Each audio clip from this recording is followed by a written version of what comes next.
Perfect. The post went live at 11:07 a.m. Kaia stared at the glow of her screen, thumb hovering just long enough to make it feel deliberate. A photo of her on a beach laughing, golden, unbothered. The sun caught the outline of her cheekbones just right. Her eyes squinted in joy, or what could pass for it. She hadn't been to that beach in over 6 months. By 11:12 a.m., the comments rolled in. "You're glowing! Literal sunshine! Queen of serotonin energy!" She turned off the sound and dropped the phone face down on the bed. She hadn't slept in 3 nights, not properly. She dozed in fragments, moments caught between light and dark, memory and dream, breath and suffocation. And each time, just as her body softened into sleep, she felt it. The presence. A shape that stood behind the light. It didn't move, it didn't speak, but it saw her. She told herself it was the meds the new dose always hit weird at first. The psychiatrist had said it might take a few days to level out. Let the edges round off, but the problem wasn't the sharpness. The problem was the numbness, like smothering a fire with a wet towel. It didn't kill the heat, it just thickened the smoke. Kaia sat up in bed and rubbed her temples, then reached for her compact mirror out of habit. Her reflection was fine, pretty even, perfectly put together. But there was something in the eyes she didn't trust. A flicker, the faintest delay, like the mirror was buffering her back to her. She blinked first. The sun through the blinds made the dust in her room look like static. She used to find that beautiful. Now, it made her feel like the walls were slowly erasing. Everyone thought she was doing great, and why wouldn't they? The numbers were up. She was glowing. She was on brand. But Kaia knew better. She didn't recognize what lived beneath the filters anymore. She didn't know how long she'd been pretending, or if she'd ever actually stopped. Sometimes she wondered if the pretending was all that kept her alive. Other times, she wondered if it was what was killing her. She looked down at her hands, still resting in her lap. Steady, for now. Maybe there's nothing left underneath. Maybe she already hollowed me out. Fire. Kaia woke to a burning in her chest. Not pain, not panic. A slow, low burn, like someone had struck a match inside her and left it smoldering beneath her ribs. She sat upright in bed, breath short, skin cold. The apartment was silent except for the distant, syrupy hum of the city outside her double-glazed window. No smoke, no heat, just that fire, alive and unnamed. She pressed her hand flat against her sternum, fingers trembling. Still there. She checked her phone. 3:17 a.m. notifications, 4 DMs, a missed call from her manager, 2 likes from blue-tick accounts she didn't even follow. A message from someone named Joe Broken 6 just said, "You used to be different." She blinked at it, deleted it, closed the app. When she swung her legs over the edge of the bed, the floor felt unfamiliar under her feet, like something was watching from beneath it. She paused, breath caught, then shook the thought off like a cobweb. Bathroom mirror. She splashed water on her face. When she looked up, she caught it. Her reflection lagged again. Only for a second. A blink. But enough. This time, the smile that flickered across her mirrored face wasn't hers. It was too wide, too satisfied. She gripped the edge of the sink and stared herself down. "You're tired," she whispered. "It's just the meds, or the insomnia, or both." But even as she said it, she knew it wasn't just exhaustion. Something had been following her. She couldn't name it, couldn't prove it, but she felt it. It didn't speak in words. It spoke in glitches. In slow blinks, in delayed reflections, in strangers repeating the exact same phrase 5 hours apart. In the way her body felt heavier after being around certain people, like energy was being siphoned out of her molecule by molecule. That night, she'd had dinner with her manager, Lex. He told her to lean into vulnerability, said it tested well. Then he spent 20 minutes bragging about his engagement to someone she hadn't met. He showed her a photo, blonde, tanned, blank-eyed, filtered to death. Kaia pretended to be happy for him. But she remembered something strange from that dinner, the way his voice had shifted mid-sentence. Just once. The tone dropped, sharp and brittle, and his pupils dilated unnaturally.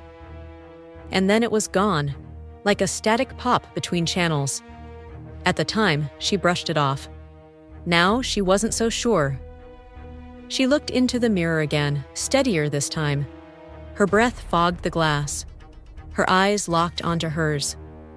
"You don't belong here," she whispered to the reflection. It didn't answer. It didn't need to.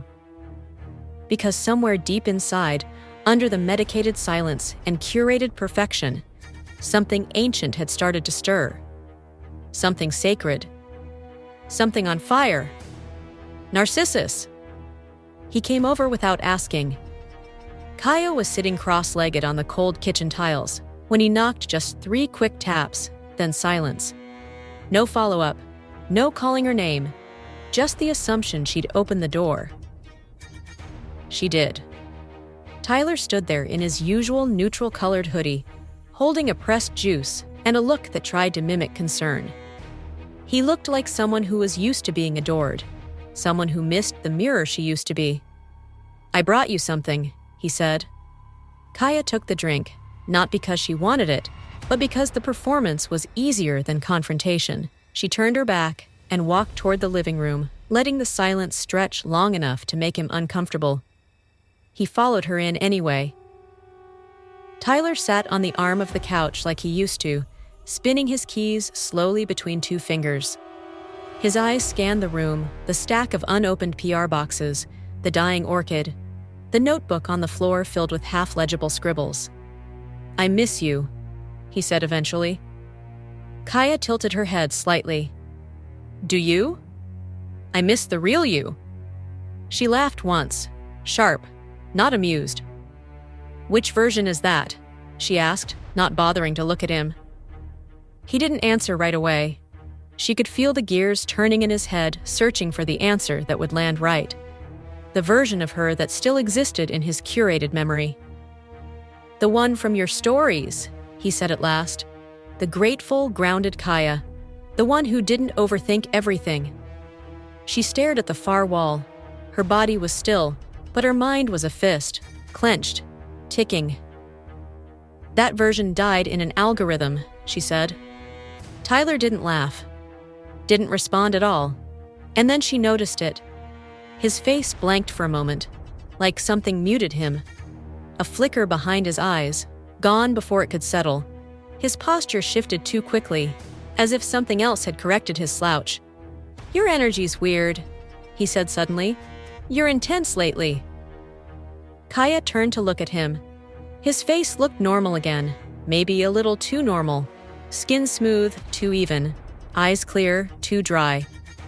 But something was off. The cadence in his voice was wrong, slightly delayed, and when he said intense, it came with a strange satisfaction, like he was feeding on it. She stood up. "Tyler," she said slowly, "you need to leave." He blinked. "I just got here." "I know." He stared at her for a second longer, like he was trying to remember something he never actually learned. Then he stood and walked out without another word. The door clicked shut. Kaia stood alone in the stillness. The pressed juice was still cold in her hand. She poured it down the sink. Her chest tightened, not from fear, but recognition. That thing, the spirit, the shadow it had worn his face, just for a moment, just long enough to remind her. It can get in through anyone, especially the ones who used to love her. She didn't cry. She didn't scream. She sat back down on the kitchen floor and opened her notebook. In thick black ink, she wrote one sentence. "Not everyone is possessed, but not everyone is safe either. Drain." Kaia felt it the moment she woke up, not fatigue, not grogginess, emptiness. Like something had been slowly spooning her out in her sleep, scraping her clean from the inside. She sat on the edge of the bed and let her arms dangle. They felt hollow, Not heavy. Her bones didn't ache. They echoed. The sunlight through the blinds was pale and sterile, the kind of light you get in a hospital room. Her phone buzzed, face down. She didn't reach for it. She didn't want to know who was watching her fall apart today. She stood, walked to the kitchen, and opened the fridge. Everything inside looked unfamiliar. Items she didn't remember buying. Expired things with labels that seemed off, like the font had been slightly wrong. She closed the door and stood there in silence, listening to the hum of the compressor. The sound slowly began to warp in her ears, pitch shifting, stretching, turning into a low, whispering static. A phrase she couldn't quite make out, but the cadence was unmistakable. "Kaia!" She turned around sharply. No one. But the light above the stove flickered once, then again, and then stayed off. She walked to the bathroom, instinct guiding her. When she looked into the mirror, she wasn't surprised this time. Her reflection blinked slower than she did, just slightly offbeat, like it hadn't been ready. She stared into her own eyes. "You're not mine anymore," she whispered. "You belong to her." There was no response, just the sound of her own breathing, echoing too loudly in the small tile room. That's when she heard the tap, tap, tap of her laptop from the other room, like a key being pressed over and over again. She froze. Every part of her screamed, "Don't go in there!" But she walked anyway. Her laptop was open, the screen on, a black window full of code flashing up and vanishing like rain. She didn't understand what it meant. It didn't matter. In the corner of the screen, her own webcam light glowed red. She hadn't turned it on. She slammed the lid shut. Her hands were shaking now, and her skin felt cold. Her fingers looked slightly blue. She pressed her palms together the way her grandmother used to in prayer. But no words came. Her voice was gone. Her chest was ice. It hit her then, with a clarity so sharp it sliced right through the fog. The Jezebel wasn't just haunting her. It was harvesting her.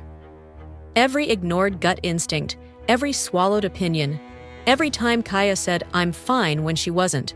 Every post, every story, every smile for the camera, it was a tithe, a sacrifice offered up to stay liked, seen, adored.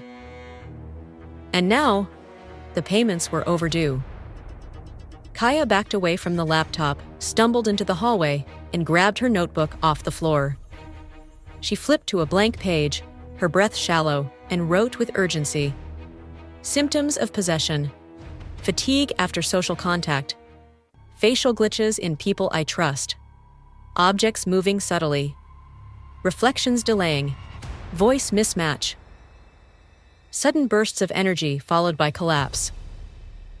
Hearing my name when no one's there, people repeating exact phrases hours apart, messages that vanish, webcam activation. She is real.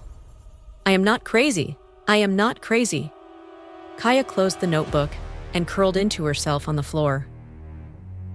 And as the sun climbed higher, painting the apartment in cold white light, she began to rock slowly back and forth, not to soothe herself. To stay here, to stay in her body, to remember what real felt like. Because she could feel it now, all around her. The Jezebel was close. And very hungry. Algorithm. The app reinstalled itself. Kaia had deleted it the night before. Not just logged out, not just hidden it. She had gone into settings, storage, and purged every trace. She'd done it slowly, deliberately, like peeling skin. But by morning, it was back. Same spot on the home screen, same icon, same impossible glow. She stared at it, motionless. Her thumb hovered over the icon, trembling slightly. Her heart pounded, a predator sensing something wrong in the terrain. She pressed it. It opened without lag. That alone was unnatural. Her phone had been freezing constantly, glitching in small ways. But now, it ran smooth, too smooth. The feed loaded instantly. And what came first wasn't a selfie. It wasn't an ad. It wasn't anything she remembered following. It was a video. Grainy, cropped. A woman in a white room screaming in reverse, her face convulsing with grief. Her mouth stretched too wide, her limbs twitching like broken puppet strings. The image stuttered and looped. The audio garbled into a sound that wasn't quite human, not quite machine. Kaia couldn't look away. Her ears began to ring, her jaw clenched, her throat went dry, because something in her recognized that scream. It wasn't just familiar, it felt ancestral. Something in her blood responded, and the world around her bent inward like an imploding lung. She shut the phone, dropped it, covered her ears. The scream was still playing, but not through the speaker. Inside her skull. She staggered to the kitchen, fumbling for the sink, ran cold water over her wrists, breathed. "You're awake. You're awake. You're awake." She whispered it 3 times, like a ward. The phone was still lying face down in the other room, silent now, as if it hadn't just tried to reach inside her ribcage and touch something sacred. When she dared to open it again an hour later, the video was gone. No trace, no history, no evidence it ever played. Her inbox, however, had a new message. No sender, no timestamp, just a subject line. "We see you." She deleted it. The app crashed. Her screen went black. When it returned, she was back on her home screen. But something had changed. All of her icons, all of them were gone. Except one. The camera app. Its icon pulsed faintly, not bright, not aggressive. Just pulsing, like it was breathing. Kaia turned the phone off and shoved it under a pillow. That night she wrote, "The spirit isn't in the mirror anymore." She moved to the screen. "She doesn't just watch me, she curates me. My algorithm isn't just showing me what I want. It's teaching me what to become. And it wants me to surrender." She put the pen down and stared into the dark. "But I remember the scream now. It was mine. From before I was born." The flicker. She noticed it first in the hallway. A single bulb above her door, warm-toned, barely functional, flickered once, like it always did when the air conditioner kicked on. But this time, the flicker didn't sync with anything. There was no sound, no hum, no wind, just the blink. And again, and again. Each time shorter, closer together, like Morse code for the damned. Kaia stood at the edge of the hallway, not entering. She'd seen too many horror films for that, but this wasn't fiction. This was something worse. She raised her phone, flipped to video mode, and hit record. The light flickered again. Her phone screen stayed still. No flicker, just steady glow. She looked up. Blink, blink. Looked down. Steady. Looked up. Nothing. The bulb was off now. Dead.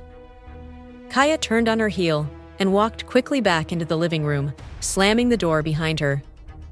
She grabbed the salt from her spice rack, remembered something about circles, protection, folklore. She didn't believe in rituals, but instinct had become louder than logic lately.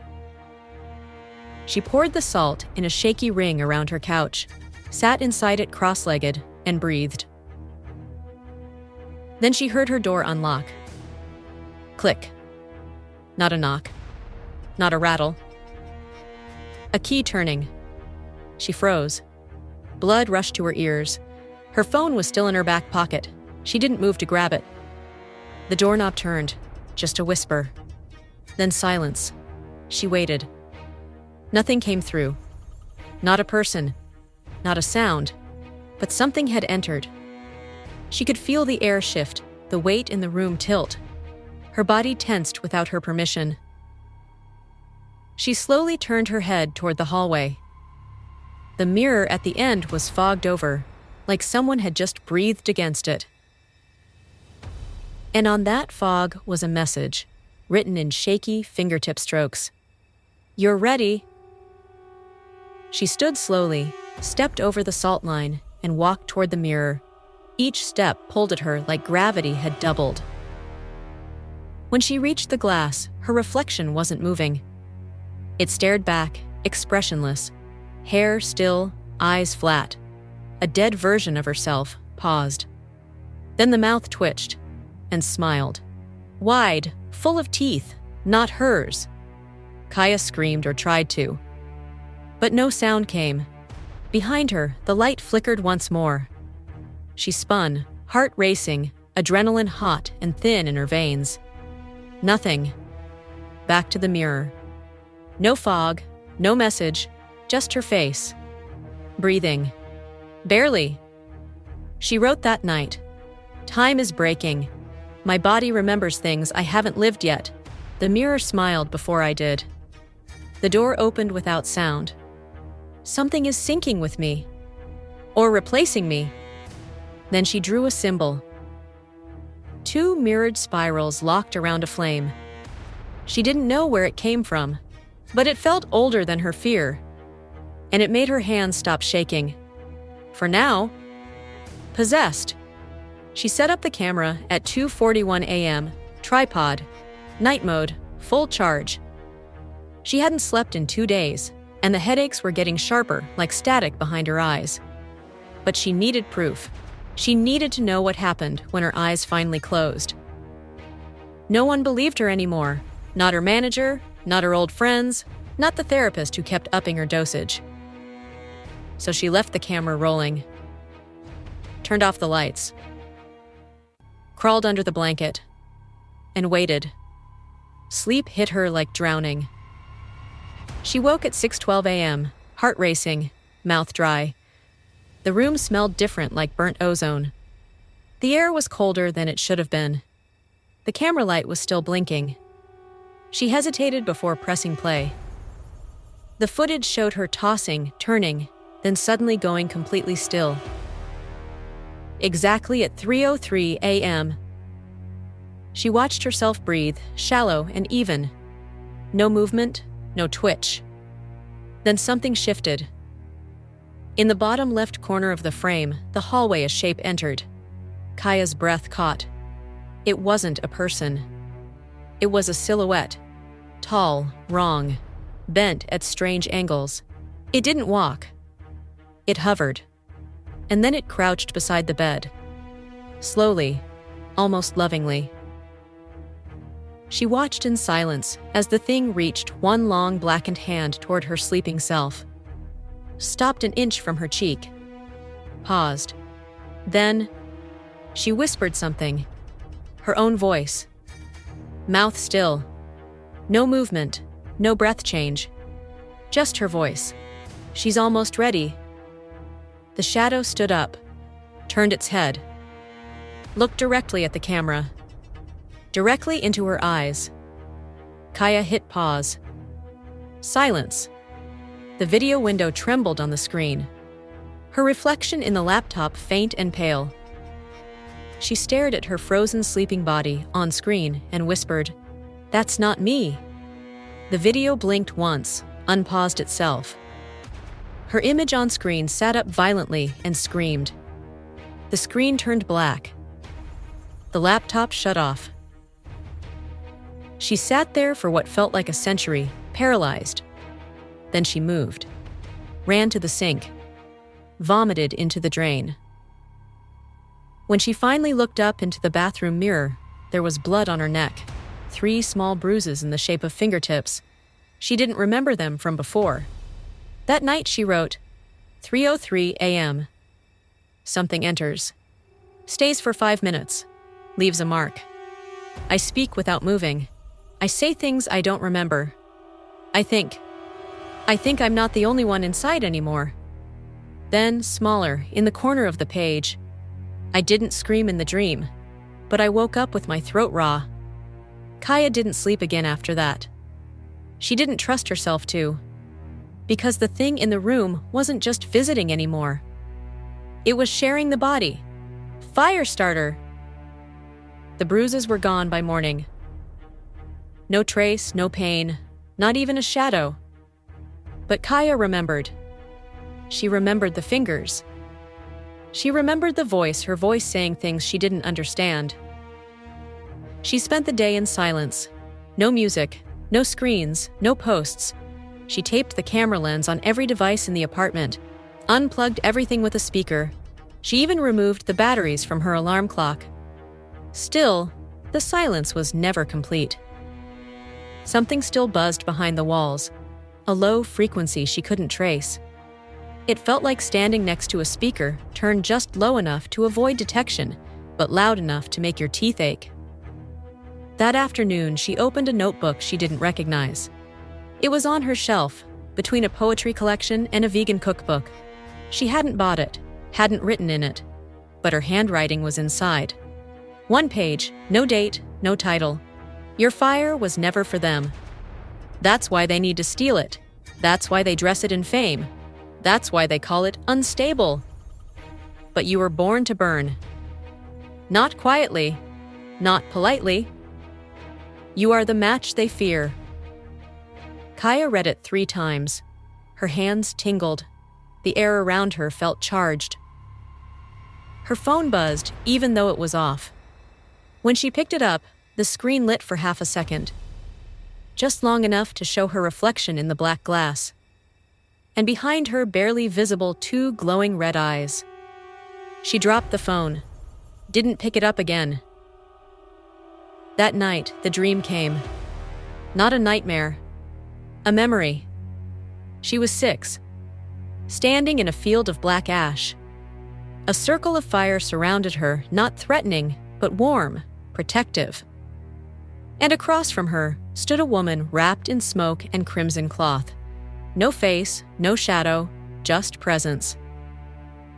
Kaia remembered the words before they were spoken.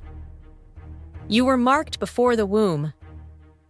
The Jezebel hunts your kind, the ones who cannot be caged. The ones who speak when silence is demanded. The ones who feel everything and refuse to die numb. Kaia trembled. I'm not strong enough, she whispered. The woman raised her hand and placed it flat over Kaia's chest, right over her heart, and smiled without a mouth. You are not here to be strong. You are here to be fire. The flames rose. The sky split open. And Kaia woke up screaming. Not in fear, in rage. She tore the tape off her laptop camera, opened the notebook, and wrote, I'm done being fed on.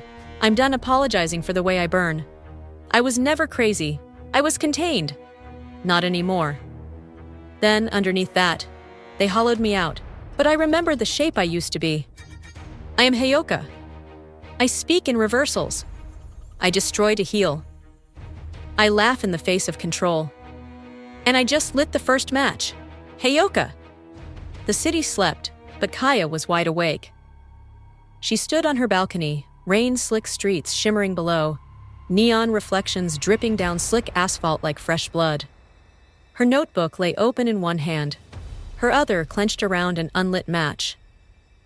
She lifted her face to the wind, tasting ozone and distant sirens.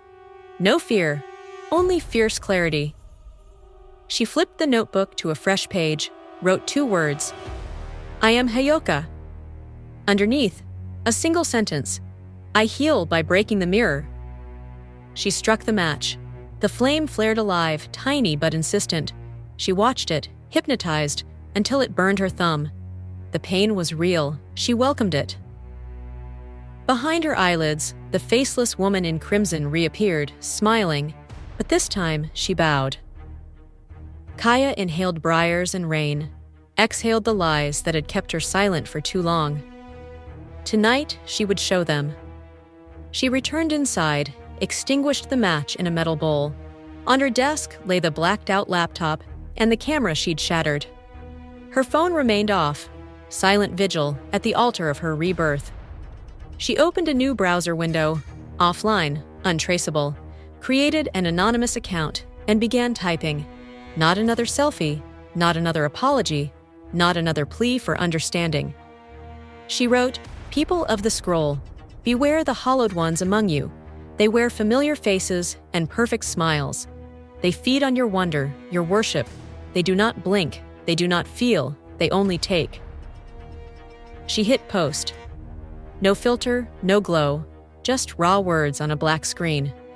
Worry. Instantly, responses lit up. Anger, disbelief, mockery. And a handful of others who whispered, "Thank you." A flicker of solidarity. She logged out before regret could seep in. Her pulse slowed to a steady drum. A low rumble shook the building. Thunder or something else? Kaia didn't care. She wrapped a gray coat around her and slipped into the night. Under street lamps, her reflection broke into 1,000 shards on the wet pavement. Each shard showed a different face. Joyful Kaia, crying Kaia, screaming Kaia, burning Kaia.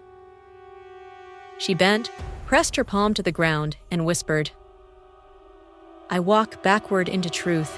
I carry fire to where the shadows linger." The wind picked up, swirling her hair like embers. She stood, spine straight, heart lit. By dawn, her apartment was besieged, not by police or press, but by something worse. Silence. No pings, no knocks. Just the vibrating emptiness of a world that didn't know it was unwell. Her friends would check in. Her manager would demand an explanation. But she was already gone. Ghost in her own life, specter on the screen. She left the notebook on her pillow, cover open to her final line. "I will meet you in the unfiltered places. I will find those who remember how to burn." Then she stepped out into the rain, fingers glowing faintly with new power, and walked away from the life she'd been told to live. Behind her, the Jezebel spirit shrieked in all the empty rooms. But she did not look back. Reversal. Kaia stood in front of the mirror for the last time. Not to fix herself, not to pose. To witness. Her reflection looked almost human again. Almost. The glitch was still there, a faint shimmer around the edges, a soft delay behind the pupils. But the mimicry had grown tired. It knew what was coming. The Jezebel didn't speak. Not out loud. It didn't have to.